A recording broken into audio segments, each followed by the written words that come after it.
தமிழக அரசு மருத்துவர்களுக்கு கிடைக்க வேண்டிய இடங்கள். தமிழக அரசு மருத்துவக் கல்லூரிகளில் சூப்பர் ஸ்பெஷாலிட்டி கோர்சஸாக இருக்கக்கூடிய டிஎம் மற்றும் எம்சிஹெச் இந்த கோர்சஸ்க்கு கிடைக்க வேண்டிய அந்த இடங்கள் தமிழக அரசு சரியான சில நடவடிக்கைகள் எடுக்காததுனால இப்போ பறி போயிடுச்சு.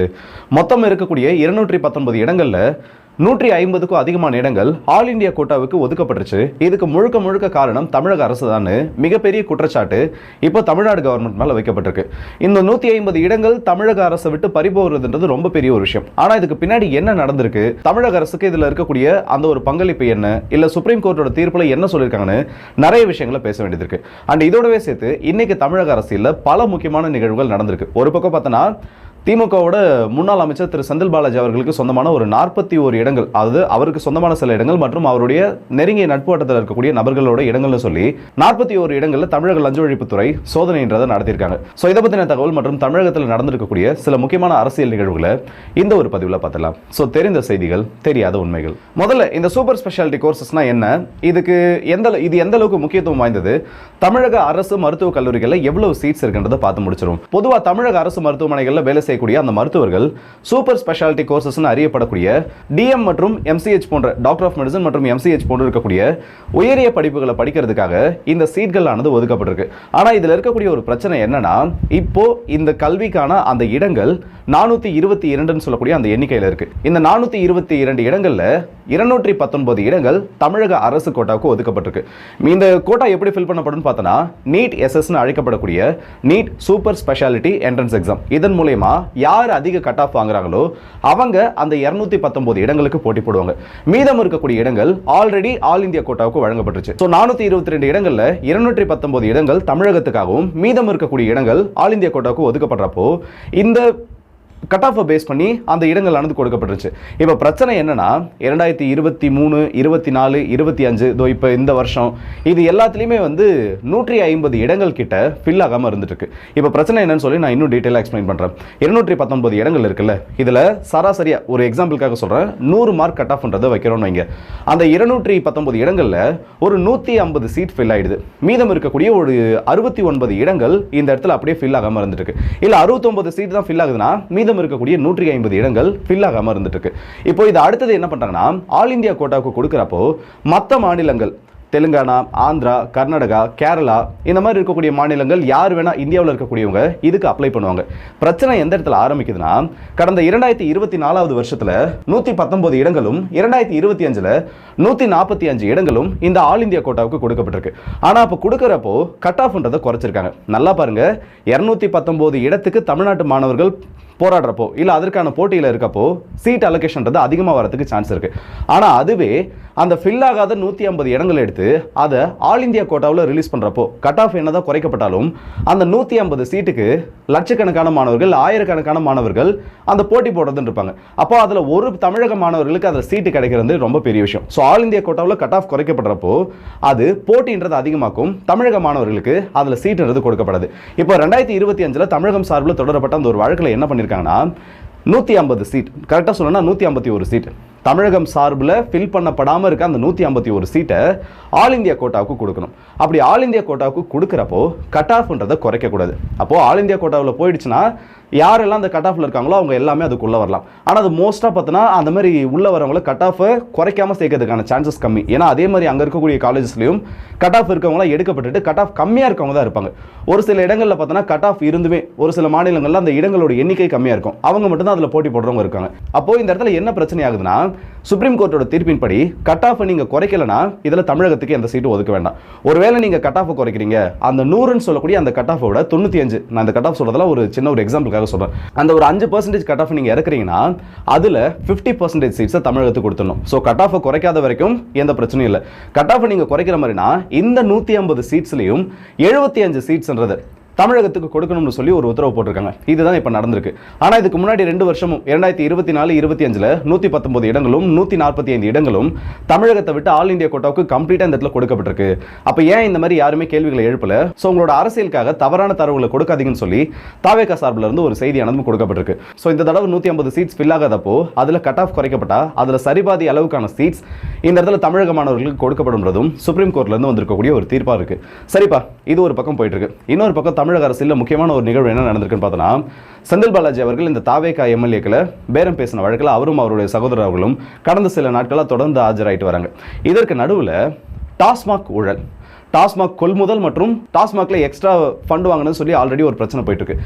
இப்போ அது தொடர்புடைய 41 இடங்கள் செந்தில் பாலாஜி அவர்களுக்கு சொந்தமான இடம் சென்னையில் இருக்கிறது, அவர் தங்கியிருக்கக்கூடிய இடம், கரூரில் இருக்கக்கூடிய அவரோட வீடு, அவருக்கு நெருங்கிய நட்பு வட்டத்தில் இருக்கக்கூடிய அந்த நபர்கள்னு சொல்லி எல்லா இடங்களிலும் லஞ்ச ஒழிப்புத்துறையினர் டிவிஎஸ்சி இன்னைக்கு அந்த ரைடுன்றதை நடத்தியிருக்காங்க. இது முடிஞ்சதுக்கு அப்புறமா சில முக்கியமான ஆவணங்கள் வந்து கைப்பற்றப்பட்டதா செய்தியில் நடந்து வந்திருக்கு. செந்தில் பாலாஜி அவர்கள் ஒரு பேட்டியில் என்ன சொல்லியிருக்காருன்னா, மடியில் கணமில்லை, வழியில் பயமில்லை, நான் எந்த தப்பும் பண்ணலை, நான் யாருக்கும் பயப்படணும்னு சொல்லக்கூடிய அந்த ஒரு அவசியமும் இல்லை, முழுக்க முழுக்க வந்து அரசியல் காரணங்களுக்காக மட்டும்தான் இது நடத்தப்படுதுன்னு சொல்லியிருக்காரு. ஆனால் இப்போ பிரச்சனை என்னன்னா, இது தமிழகத்தோடு நிற்காது. நல்லா ஒரு விஷயத்தை ஞாபகத்தில் வச்சுக்கணும். எஃப்ஐஆர் முதல் தகவல் அறிக்கை பதியப்பட்டுட்டாலே இடி உள்ளே வந்துடும். அமலாக்கத்துறை உள்ளே வந்துருச்சுன்னா அவங்க ஆல்ரெடி ஏகப்பட்ட விஷயத்தில் இந்த டாஸ்மாக் முறைகேடு, அந்த டாஸ்மாக் பணத்தை பயன்படுத்தி ஒரு ப்ரொடியூசர் வந்து படத்தை ப்ரொடியூஸ் பண்ணது, இந்த மாதிரி ஏகப்பட்ட பிரச்சனைகள் இருந்துட்டு இருக்கு. அது எல்லாத்தையும் விசாரிக்கிறதுக்கு இந்த ஒரு எஃப்ஐஆர் போதுமானது. ஸோ திமுகவோட சில ஊழல்களை தோண்டி எடுக்கணும். ஏன்னா கடைசியாக சில முயற்சிகள் தாவேகா சார்பில் முக்கியமான சில ஊழல் வழக்குகள், திமுகவோட முன்னாள் அமைச்சர்கள் மேலே அந்த ஊழல் வழக்குகள் தோண்டி எடுக்கப்படுறப்போ அதில் பெருசாக சக்ஸஸ் பண்ணுறது கிடைக்கல. உண்மை இதுதான். அவங்க நிறைய விஷயத்த பண்ணணும்னு நினைக்கிறாங்க, ஆனால் ப்ராப்பராக அதை பண்ண முடியல. ஏதாச்சும் ஒரு லூப் ஹோல், இல்லை இது முன்கூட்டியே வந்து அவங்களுக்கு தகவல் கொடுக்கப்பட்டு வெளிநாடுகளுக்கு அவங்க போகிறது, இந்த மாதிரி வந்து எவிடன்ஸை அழிக்கிறதுக்கான ஒரு காலம் அவங்களுக்கு கிடைச்சிருது. இதனால் பெரிய அளவில் வந்து முக்கியமான திமுகவோட தலைவர்களை, திமுகவோட தலைகளை தாவேக்கானால லாக் பண்ண முடியல. ஸோ எஃப்ஐஆர் போட்டு இடி உள்ள வர வச்சுன்னா அவங்க இதுக்கப்புறம் பார்த்துப்பாங்களான்ற என்ன ஒரு மைண்ட் செட்டில் இருக்காங்கன்னு தெரியல. ஸோ இது வந்து அடுத்த கட்ட ஒரு முயற்சியாக அந்த இடத்துல பார்க்கப்பட்டு இடி உள்ள வந்துச்சுன்னா இந்த டாஸ்மாக் சம்பந்தப்பட்ட ஊழலை பல கோணங்களில் இந்த இடத்துல விசாரிக்க ஆரம்பிப்பாங்க. ஸோ ஏகப்பட்ட கேசஸ்ல இதுக்கப்புறம் இந்த மாதிரி எஃப்ஐஆர் வருது. இது எல்லாத்துமே வந்து திமுக தயாராகிட்டு இருக்குன்னே சொல்லலாம். இதற்கு அடுத்தபடியாக பார்த்தோன்னா கொளத்தூரில் நடந்திருக்கக்கூடிய ஒரு சம்பவம். கொளத்தூர் தொகுதிக்கு உட்பட்ட ஒரு 14 இடங்களில் வாக்கு இயந்திரங்களை பரிசோதிக்கிறதுக்கான அந்த பரிசோதனையை இன்னைக்கு நடந்துட்டு இருக்கு. திமுக தலைவர் அவர்கள் போட்டியிட்ட அந்த ஒரு தொகுதியில் நிறைய பிரச்சனைகள் இருந்துட்டு இருக்கு. வாக்கு எண்ணிக்கையில் இருந்த அந்த இயந்திரங்களை சரிபார்க்கணும்னு சொல்லி ஒரு புகாரானது கொடுக்கப்பட்டு அதற்கான பணிகள் இன்னைக்கு நடந்துட்டு இருக்கு. அதை போயிட்டு இன்ஸ்பெக்ட் பண்ண திரு சேகர் பாபு அவர்கள், திமுகவோட முன்னாள் அமைச்சராக இருக்கக்கூடிய திரு சேகர் பாபு அவர்கள் வெளியில் வந்ததுக்கு அப்புறமா ஒரு விஷயத்த சொல்லியிருக்காரு. இந்த மாதிரி வந்து ஒரு 14 இடங்களில் வந்து கவுண்டிங்ல பிரச்சனை இருக்கு, இல்லை இந்த மிஷின்ஸ்ல வந்து பிரச்சனை இருந்ததா புகார்கள் வந்திருக்கு. அதை எடுத்து நாங்கள் முறையீடுன்றது தமிழக தேர்தல் ஆணையம் கிட்டையும் இந்திய தேர்தல் ஆணையம் கிட்டையும் முறையீடுன்றது பண்ணோம். அதோட ஒரு தொடர்ச்சியாக இது நடந்துட்டு இருக்க மாதிரி பேசிட்டு இருக்காங்க. ஆனால் இப்போ என்னன்னா, இது இவங்க நினைச்ச மாதிரி போகுதான்னு தெரியல. நிறைய இடத்துல வந்து சில ஃபன்னான கவுண்டர்ஸையும் பார்க்க முடியுது. ஒருவேளை இதுலையும் வந்து விஎஸ் பாபு முன்னிலையில் வந்தால் என்ன பண்ணுவீங்க, இல்லை இதுலையும் வந்து மு க ஸ்டாலின் அவர்கள் பின்னடைவை சந்திச்சா என்ன பண்ணுவீங்கன்னு சொல்லி மிகப்பெரிய கேள்விகளானது கேட்கப்பட்டிருக்கு. இது ட்ரால்கான ஒரு கண்டென்ட் கிடையாது. ஆனால் இருந்தாலும் திமுக நிறைய முயற்சிகள் எடுத்துட்டு இருக்காங்க. எப்படியாவது வந்து மு க ஸ்டாலின் அவர்களை திரும்ப சட்டசபைக்குள்ள அனுப்பினது திமுகவோட ஒரு முக்கியமான ஒரு டாஸ்கா அந்த இடத்துல இருந்திருக்கு. ஆனால் அது கொளத்தூர்ல நடக்கிறதுக்கான பாசிபிலிட்டிஸ் இருக்கான்னு கேட்டனா அதுதான் இல்லை. இப்போ திருச்சி கிழக்கு அந்த மாதிரி வேற ஏதாச்சும் தொகுதியில் போட்டி போட்டா மேபி அதுக்கான ஒரு சூழல் உருவாகலாம். ஆனால் உண்மையிலேயே வந்து தமிழக சட்டமன்றம் மு க ஸ்டாலின் அவர்களை மிஸ் பண்ணும். ஒரு முதிர்ந்த ஒரு அரசியல்வாதி, அவரோட அந்த அனுபவம், திமுகவை கைட் பண்ணுறதுல அவருடைய அனுபவம், இது எல்லாமே வந்து தேவையானதாக இருக்கும். சில நாட்களுக்கு முன்னாடி பார்த்தோன்னா தமிழகத்தில் வரப்போற ஆகஸ்ட் மாதம் 5ஆம் தேதி தமிழக சட்டமன்றம் கூட்டப்பட போகுது. அப்படி இருக்கப்போ திமுக எப்படியெல்லாம் கவுண்டர் பண்ணணும்னு சொல்லி உதயநிதி அவர்கள், சட்டமன்றத்தில் எதிர்க்கட்சி தலைவராக இருக்கக்கூடிய திரு உதயநிதி அவர்கள் சில ஆலோசனைகளை சொல்லியிருந்தாரு. லைவ்ல போயிட்டு இருக்கிறதுனால எல்லாருமே ரொம்ப கவனமாக இருக்கணும். ஸோ இந்த மாதிரி நேரங்களில் வந்து மு க ஸ்டாலின் அவர்கள் உள்ளே இருந்தார்னா அது திமுகவுக்கு உண்மையிலே பலம் வாய்ந்த ஒன்றா இருக்கும். ஸோ பொறுத்திருந்து பார்ப்போம் அடுத்தடுத்து என்ன நடக்குதுன்னு. இதுக்கு அடுத்தபடியாக பார்த்தோன்னா பள்ளிக்கல்வித்துறை அமைச்சர் திரு ராஜ்மோகன் அவர்கள் சத்துணவு திட்டத்தோட ஒரு பகுதியாக வாரத்தில் ஒரு நாள் மாணவர்களுக்கு பிரியாணி போடணுன்ற மாதிரி ஒரு திட்டமானது இருக்கிறதாகவும், அது வந்து முதலமைச்சரோட கவனத்திற்கு கொண்டு போகப்பட்டிருக்கு. மாணவர்களுக்கு வந்து பிரியாணி கொடுத்தா நல்லா இருக்குன்ற மாதிரி ஒரு அனௌன்ஸ்மெண்ட் கொடுத்துருக்காரு. நீங்கள் பிரியாணி கொடுக்காம போங்க, அதெல்லாம் பிரச்சனை இல்லை. ஆனால் இன்னமும் நிறைய இடத்துல இந்த பள்ளிகளில் வழங்கக்கூடிய அந்த உணவுப் பொருட்களை நீங்கள் பார்த்தீங்கன்னா நம்மளால் சாப்பிடக்கூடிய அந்த ஒரு ருசியில் அது இருக்காது. இதுக்கு பின்னாடி பல்வேறு காரணங்களை சொல்லுவாங்க. நீங்கள் போய்ட்டு ஒவ்வொரு சத்துணவு கூடங்களில் வேலை செய்யக்கூடியவங்களை பார்த்தீங்கன்னாலும் அரிசி பருப்புலேருந்து அதெல்லாம் என்ன குவாலிட்டியில் இருக்குன்னே தெரியாது. இதை வந்து நான் ஜஸ்ட்டு ஒரு குற்றச்சாட்டாக சொல்லலை, இன் பர்சனாக நான் பார்த்த வரைக்குமே சொல்கிறேன். ஸ்கூலுக்கு விசிட்டுக்கு போங்க, நார்மலாக ஏதாச்சும் ஒரு கிராமத்து பகுதியில் ஏதாச்சும் ஒரு இடத்துல போயிட்டு அங்கே இருக்கக்கூடிய பொருட்களோட தரத்தை சோதிச்சு பாருங்கள். அது உண்மையிலே உங்களை சாட்டிஸ்ஃபை பண்ணிச்சுன்னா அதுதான் உங்களோட அரசோட வெற்றி. நீங்கள் பிரியாணி கொடுக்குறதுலாம் அடுத்த கட்டம். அந்த பிரியாணிக்கு அரிசிக்கு எங்கேருந்து போவீங்க? இதே ரேஷன் அரிசி நீங்கள் ரேஷன் ப்ராடக்ட்ஸ் வந்து கவர்மெண்ட் ஸ்கூல்ஸ்க்கு அனுப்புறது மட்டும்தான். அதோட தரங்களை உயர்த்துறது இந்த இடத்துல பிரியாணி போடுறத விட ஒரு நல்ல ஒரு உணவு அந்த மாணவர்களை போய் அடையிறது அது உறுதிப்படுத்தும். ஸோ இது சம்பந்தப்பட்ட சோதனைகளையும் தமிழக அதிகாரிகளும் தமிழக அமைச்சர்களும் இறங்கணும். நீங்கள் அடிமட்டத்தில் இருக்கக்கூடிய பிரச்சனையை சரி பண்ணாமல் பிரியாணி போட்டாலும் சரி, இல்லை எது பண்ணாலும் சரி, அதை அந்த அரிசியில் தான் செய்வாங்க. அங்கே இருக்கக்கூடிய அந்த ஒரு மளிகை பொருட்கள் இது எல்லாத்தையுமே பயன்படுத்தி தான் செய்வாங்க. அது உங்களோட நோக்கத்தை நிறைவேற்றாது. இது விமர்சனம் மட்டும் கிடையாது, இது உண்மை. அதுக்குன்னு எல்லா ஸ்கூலில் போடக்கூடிய சாப்பாடு அதெல்லாம் பிரச்சனை. நான் டிடிஏ மாதிரிலாம் போய் சொல்ல மாட்டேன். என்னங்க சாம்பார் இது, நான்லாம் வந்து இதை கொடுத்தா திரும்ப ஸ்கூலுக்கு போயிடுவேன். முக்கால்வாசி கவர்மெண்ட் ஸ்கூலில் அந்த மாதிரி தரமான உணவுகள் கிடைக்குதான்றது இப்போ சந்தேகமாக தான் இருக்குது. ஸோ அது சம்மந்தப்பட்ட ஆய்வுகள் இந்த இடத்துல நடந்துச்சுன்னா இன்னமும் இந்த அரசுக்கு ஒரு கூடுதல் நல்ல பேரை உருவாக்கும். நிறைய இடத்துல வந்து நல்ல முன்னேற்றங்கள் எடுக்காங்க, அதுக்கான முயற்சிகள் தொடங்குது. இதை மெயினாக கவனிச்சாங்கனாலே போதும். எல்லாருமே வந்து தமிழக அரசோட அத்தனை நலத்திட்டங்களையும் பயன்பெறுவாங்களான்றது தெரியாது. ஆனால் ஒவ்வொரு குடும்பத்திலையும் இந்த தமிழக அரசு பள்ளியில் படிக்கக்கூடிய ஒரு மாணவன் மாணவியாவது அந்த குடும்பத்தில் இருப்பாங்க. அப்படி இருக்கப்போ இதில் கை வைக்கிறது, இதை வந்து இன்னும் மேம்படுத்துறதுன்றது இந்த அரசுக்கு கூடுதலாக ஒரு நல்ல பேரை கொடுக்கும். ஸோ பொறுத்திருந்து பார்ப்போம் அடுத்து என்ன பண்ணுறாங்கன்றது. அடுத்ததாக வந்து தமிழக முதலமைச்சர் திரு ஜோசப் விஜய் அவர்கள் சென்னை மெட்ரோ பணிகளை இன்னைக்கு ஆய்வு பண்ணியிருக்காரு. அது மட்டும் இல்லாமல் மெட்ரோ ட்ரெயினில் பயணிச்சதாகவும் சில செய்திகள் நடந்து வந்திருக்கு. நிறைய இடங்கள் ஆய்வுகள் பண்ணுறாங்க. கோயம்பேட்டில் இருக்கக்கூடிய அந்த கழிவுநீர் சுத்திகரிப்பு ப்ராஜெக்ட், இப்போ இந்த மெட்ரோ ரயில், இன்னும் நிறைய இடங்களில் போக்குவரத்து பணிமனைகளில் இவி சார்ஜிங் ஸ்டேஷனில் ஆய்வு பண்ணுறது, இதெல்லாம் வந்து நல்ல ஒரு விஷயம். கடல் நீர் சுத்திகரிப்பு மையம், இது எல்லாத்தையுமே ஆய்வுகள் நடக்கிறப்போ எப்போ முதலமைச்சர் வருவார்னு தெரியாது, எப்போ எந்த இடத்துக்கு வருவார்ன்றது தெரியாது. அந்த ஒரு பதட்டம், பயத்தில் அவங்களோட வேலைகளை ஒழுங்காக செய்வாங்க. ஸோ இந்த மாதிரி ஆய்வுகள் வந்து தொடர்ந்து நடக்கணும். அதே நேரத்தில் மக்களோட அத்தியாவசிய தேவைகள் சம்பந்தப்பட்ட இடங்களையும் அந்த ஆய்வுகள் நடத்தப்பட்டா இன்னும் அது இந்த அரசுக்கு ஒரு நல்ல பேரை கொடுக்கும். அதில் எந்த விதமான மாற்று கருத்தும் இல்லை. ஸோ இதெல்லாம் இப்படி ஒரு பக்கம் போயிட்டு இருக்கப்போ அடுத்ததாக நம்ம கண்ணில்பட்ட ஒரு முக்கியமான விஷயம் என்னன்னா, சிவகங்கை சமஸ்தானத்துக்கு சொந்தமான ராணி வேலுநாச்சியார் வாழ்ந்த அந்த ஒரு அரண்மனையோட ஒரு பகுதியில் டாஸ்மாக் கடை செயல்படுத்தப்பட்டதா ஒரு குற்றச்சாட்டானது வந்துச்சு. இது பெரிய அளவில் வைரல் ஆச்சு. எப்படி ரொம்ப வந்து வரலாற்று முக்கியத்துவம் வாய்ந்த ஒரு இடம், அதில் வந்து எப்படி நீங்கள் இந்த மாதிரி வந்து டாஸ்மாக் அலோவ் பண்ணலாம்னு சொல்லி ஏகப்பட்ட விமர்சனங்கள் வந்தது. இதற்கு வந்து அரசு கிட்ட இருந்து எந்த விதமான மறுப்பு வரல. ஆனால் சிவகங்கை சமஸ்தானத்தில் இருந்தே ஒரு மறுப்புன்றதை கொடுத்துருக்காங்க.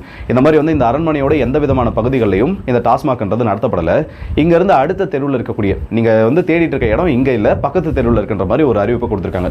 ஸோ ஃபேக்கான செய்திகளும் நிறைய இந்த இடத்துல வந்துட்டு இருக்கு. அப்படி வரக்கூடிய செய்திகள் எதையுமே வந்து மோஸ்டா நம்பிடாதீங்க. நான் அந்த ஃபேக்கான செய்திகள்னு சொல்றப்போ இன்னொரு விஷயத்தையும் சொல்ல கடமைப்பட்டிருக்கேன். நாம் தமிழர் கட்சியோட தலைமை ஒருங்கிணைப்பாளர் திரு சீமான் அவர்களை விமர்சித்ததா யூடியூபர் பிஸ்மி அவர்கள் மீது ஒரு வழக்கானது இப்போ பதியப்பட்டிருக்கு. விமர்சனங்கள் ஒரு கட்டத்தில் இருக்க வரைக்கும் ஓகே, அதை தாண்டி விமர்சனங்கள் வந்து பர்சனல் அட்டாக்க போதுன்னா இந்த மாதிரி நடவடிக்கைகள் வந்து கண்டிப்பாக எடுக்கப்படணும். அதே நேரத்தில் அது எந்த கட்சியை சார்ந்தவங்களாக இருந்தாலும் எடுக்கணும். தாவேக்கா சார்ந்தவங்க பண்ணாலும் அதை எடுக்கணும்.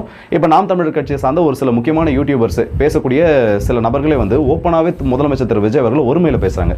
அவங்களும் இதை பார்த்து தெரிஞ்சுக்கணும், என்னென்ன பிரச்சனை நடக்குதுன்றதை கற்றுக்கணும். எந்த கட்சியை சார்ந்தவங்க ஒருமையில் பேசினாலும் அது தவறு தான். அது சம்மந்தப்பட்ட நடவடிக்கைகள் எடுக்கப்படுறப்போ அது வரவேற்கக்கூடிய ஒன்று. கடைசியாக வந்து தாவேக்கா சார்பில் நிறைய முன்னெடுப்புகள் எடுக்கப்பட்டாலும் அதோட அமைச்சர்கள் வந்து சில இடங்களில் விமர்சனம் இருந்தாலும் பல நபர்கள் வந்து சிறப்பாக செயல்பட முயற்சிட்டு இருக்காங்க. இந்த நிலைமையில் என்ன இருக்குன்னா, விருதுநகரில் தாவேக்காவோட நிர்வாகி ஒருத்தர் அங்கே இருக்க அந்த பகுதியில் இருக்கக்கூடிய ஒரு பெண்ணை கட்டி போட்டுட்டு 21 சவரன் நகையை கொள்ளடிச்சதா செய்திகளானது வந்துச்சு. அவர் அரெஸ்டும் பண்ணப்பட்டுட்டார். இது சம்பந்தப்பட்ட மிகப்பெரிய விமர்சனங்கள் எழுந்துச்சு. ஏன்னா ஒரு கட்சியில் இருக்கக்கூடிய ஒரு முக்கியமான நிர்வாகிகள் இந்த மாதிரி ஈடுபடுறப்போ அது என்ன மாதிரியான விமர்சனத்தை கொண்டு வரும்னு தெரியும். இப்போ அதற்கு நடவடிக்கையா அந்த தாவேக்கா நிர்வாகியோட கட்சி பதவின்றது பறிக்கப்பட்டிருக்கிறதா விருதுநகர் கிழக்கு மாவட்ட செயலாளரும் அந்த தொகுதியோட எம்எல்ஏவுமா இருக்கக்கூடிய திரு செல்வம் அவர்கள் ஒரு நடவடிக்கை எடுத்திருக்காரு. ஸோ கட்சி சம்பந்தப்பட்டவங்க யார் என்னன்னு பாரபட்சம் பார்க்காம நடவடிக்கை எடுத்தாதான் இந்த அரசு மேல ஒரு நம்பிக்கையானது வரும். அது சம்பந்தப்பட்ட சில முன்னெடுப்புகள் எடுக்கப்படுறது வரவேற்கக்கூடிய ஒரு விஷயம். அதே மாதிரி இதுல கட்சியெல்லாம் அப்பாற்பட்டு ஒவ்வொருத்தருமே என்ன பண்ணணும் இல்லை என்ன பண்ணக்கூடாதுன்னு சொல்லி அந்த சுய ஒழுக்கத்தோடு இருந்தாலும் இந்த பிரச்சனைகளானது வராது. ஸோ இந்த வீடியோ பற்றி உங்களோட கருத்துக்களை மறக்காம கமெண்ட் செக்ஷன்ல சொல்லுங்க. நிறைய செய்திகளை பார்த்துருப்போம். அதுலையும் குறிப்பாக சொன்னால் ஸ்டார்டிங்கில் பார்த்து அந்த சூப்பர் ஸ்பெஷாலிட்டி கோர்சஸ் பற்றினது அது உங்களுக்கு எளிமையாக புரிஞ்சிருந்தா மறக்காம கமெண்ட்ஸை சொல்லுங்க. அண்ட் உங்களோட ஃப்ரெண்ட்ஸ் அண்ட் ஃபேமிலிக்கு இந்த வீடியோ ஷேர் பண்ணி அவங்களையும் பார்க்க சொல்லுங்க, அவங்களும் புரிஞ்சுக்கிட்டோம். அண்ட் சூப்பர் ஸ்பெஷாலிட்டி கோர்சஸ் பொறுத்த வரைக்கும் இந்த ஃபில் பண்ணப்படாத சீட்ஸ் அதில் 50% ஒருவேளை கட் ஆஃப் வந்து குறைக்கப்பட்டா திரும்ப தமிழகத்துக்கு கொடுக்கப்படும்ன்றது இப்போதைக்கு ஆறுதலான ஒரு விஷயம் தான். அதை பற்றி உங்களோட கருத்துக்கள் என்னது மறக்காம கமெண்ட் செக்ஷனில் சொல்லுங்கள். ஸோ தெரிந்த தகவல்கள், தெரியாத உண்மைகள். அடுத்த வீடியோ சந்திப்போம். அதுவரை விடுவது உங்கள் ராஜேஷ் கண்ணன்.